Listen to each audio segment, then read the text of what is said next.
In this episode, we're exploring the northern tip of Australia, staying at Punsand Bay and Alau Beach on the mainland, and spending the night over at Thursday Island. After that, it's time to head back south, with a free camp on the way and then stopping at Merluna and Artemis stations, before pulling up in Rossville, not far from Cooktown. So we're going to go to Thursday Island on a boat, and then I think we're going to catch a bus, and I think it should be pretty fun. This is going to be the most luxurious day. We've got a house to ourselves out in TI for the night, so that'll be nice. Much bigger than the van.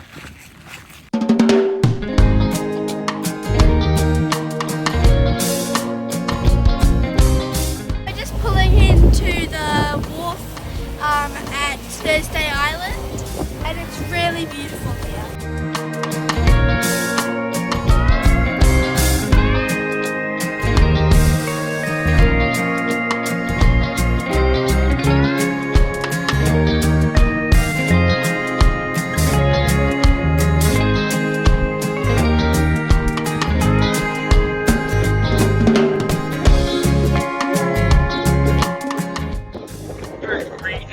Here, on top of the hill, Thursday Island.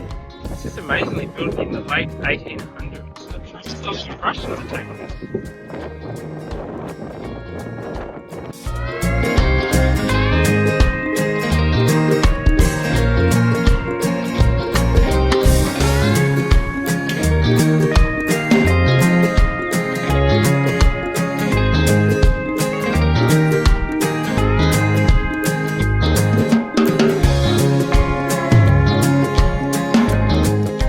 Daniel, what are we watching here? The Olympics. Yeah, it's good to see a bit of Olympics, isn't it? Yeah, we haven't seen it yet on our trip, and it's going pretty well. This is very reminiscent of our trip around WA, where we were in a pub watching the Olympics in Tokyo just 3 years ago.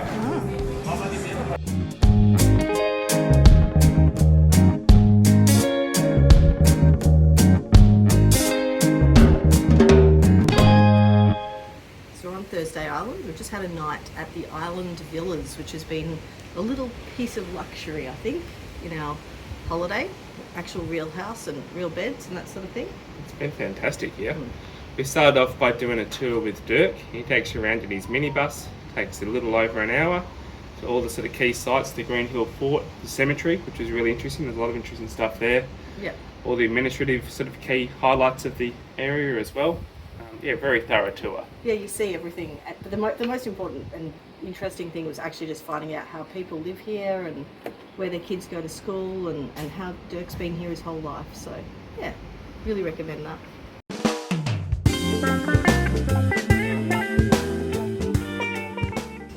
So we just bought cakes from the grade 6 kids that were running a stall for a fundraiser for their camp, just down outside the supermarket. How are they? Doing my bit for the community. Coconut pie, delicious. Yeah, they had little cupcakes. One of the really good things about the shops around here is they've all got these seats out the front. So if you get sick of shopping, you can just wait for everyone out the front. Very good.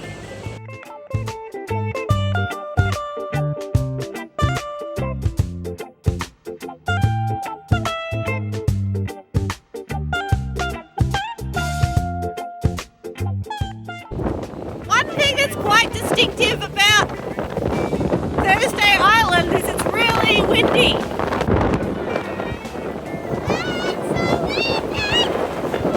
It's so bumpy, my tummy's just going to flip. It's a bit of a rough sea, isn't it?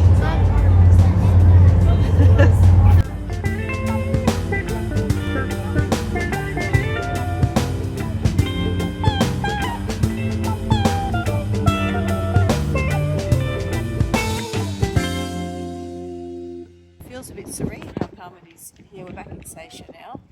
Head back to Punsand Bay. A bit smoky though. Perhaps there's some burning. Here.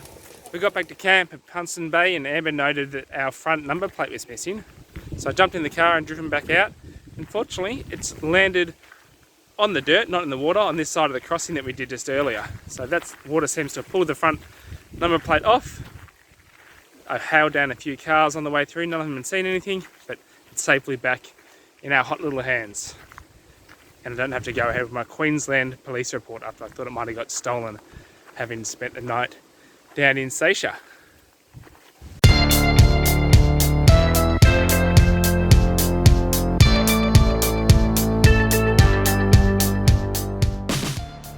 So today we're cruised out to the east of the tip. We've landed at a place called Somerset.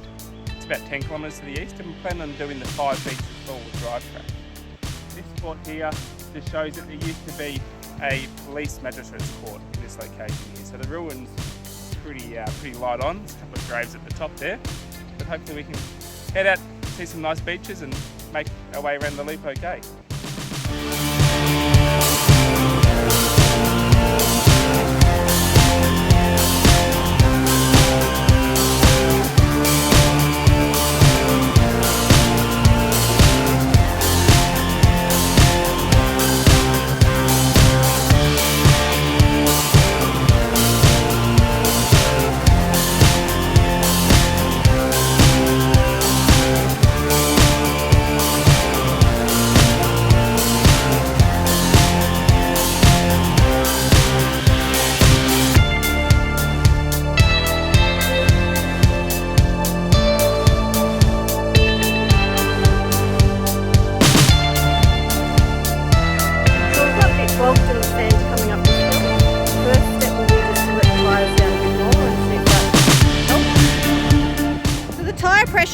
Didn't work.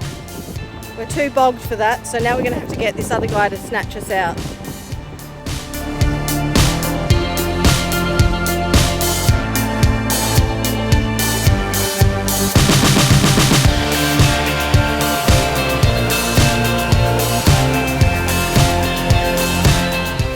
Five Beaches track.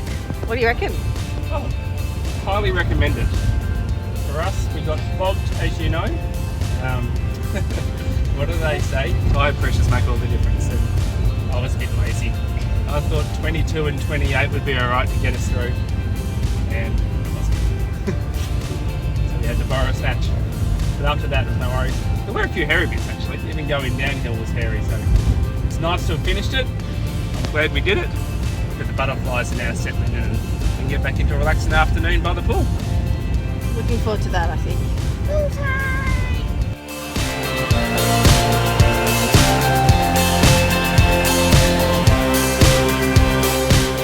Well, I tell you what a way to end our stay at Punsand Bay.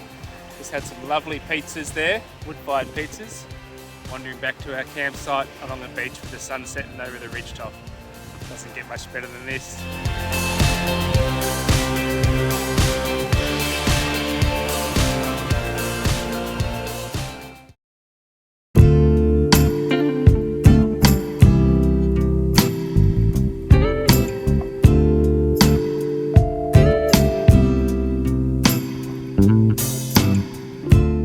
So we've just pulled up at Alau Beach, and it does have crocodiles in it, but we have got some ice creams to cool us down. Yeah.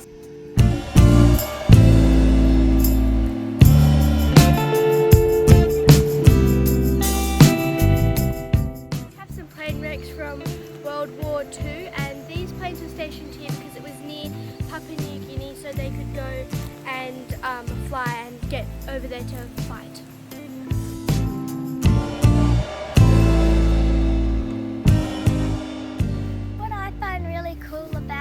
These plane wreckages is people were actually in them like 80 years ago and they're still here.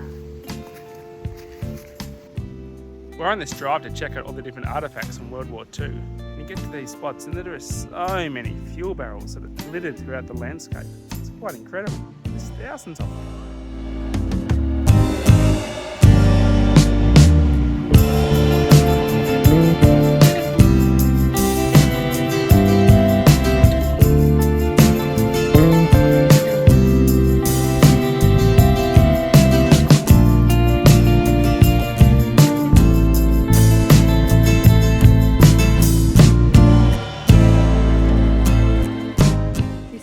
Stacey's gone bush in the making. Mark from the Home Office. Indeed. One of the best offices I reckon going around. Yeah, pretty good. Look at that picture.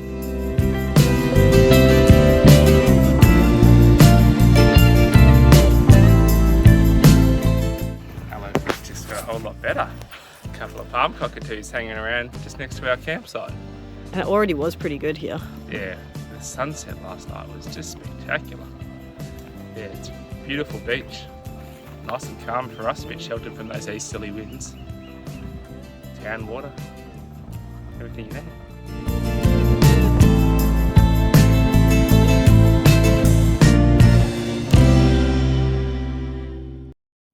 Well, we're heading southbound and we thought we might do a bit more OTT. So we're at the sort of junction into Mistake Creek and Sam Creek from the bypass road. So we're gonna make our way in there. Should be about 7 kilometres, I think. See how we go. There's no info on Wikicamp about what it's like, so who knows how far we'll get, but hopefully all the way into Sam Creek. Yeah. Got the togs in case it's nice to have a paddle. Yeah, and we just dropped the van over there. Yeah, Yep. no van for this part.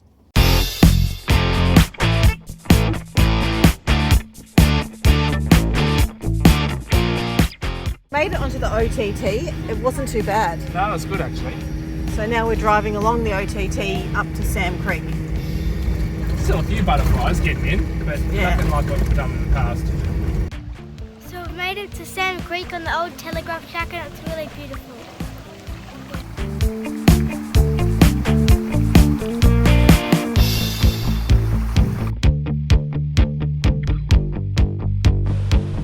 Doesn't that look beautiful?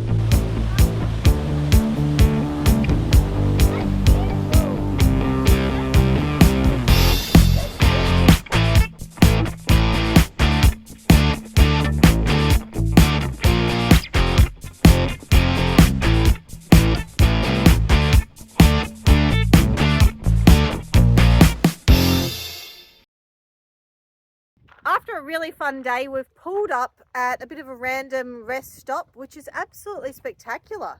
Just between Fruitbat Falls and Bramwell Junction Roadhouse. And what are we up to, Mark? Feet washing. Mark's feet washing service. After so much fun tramping around in all the muddy creeks, thought we should wash our feet before we go into the caravan.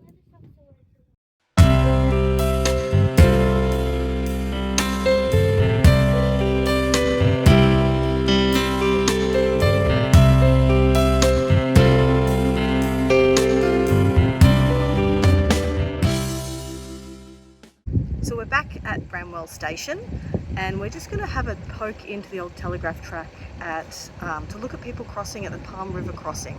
So hopefully we'll see a little bit more exciting four-wheel driving.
going on a little morning walk around the station, and these guys seem to want to come with us, so keep following us along.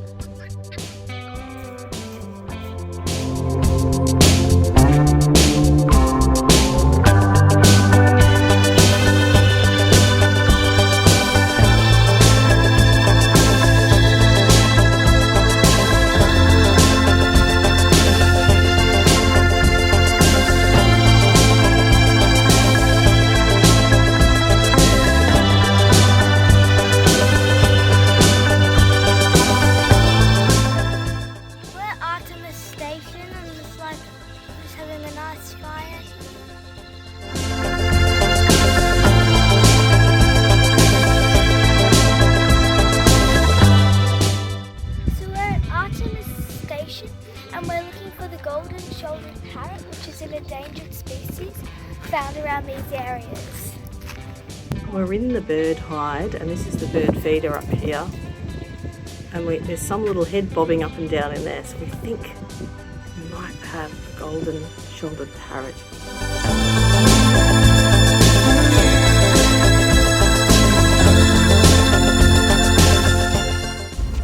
Out of Artemis Station. That was such a great place to stay, wasn't it?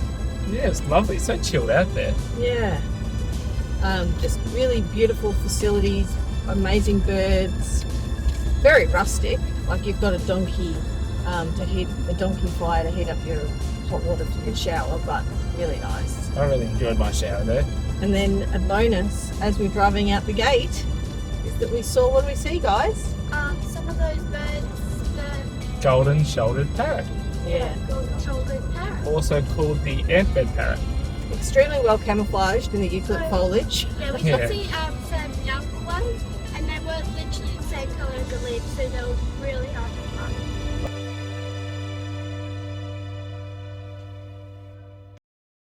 So we're heading to Split Rock, and it's got some Aboriginal artwork there.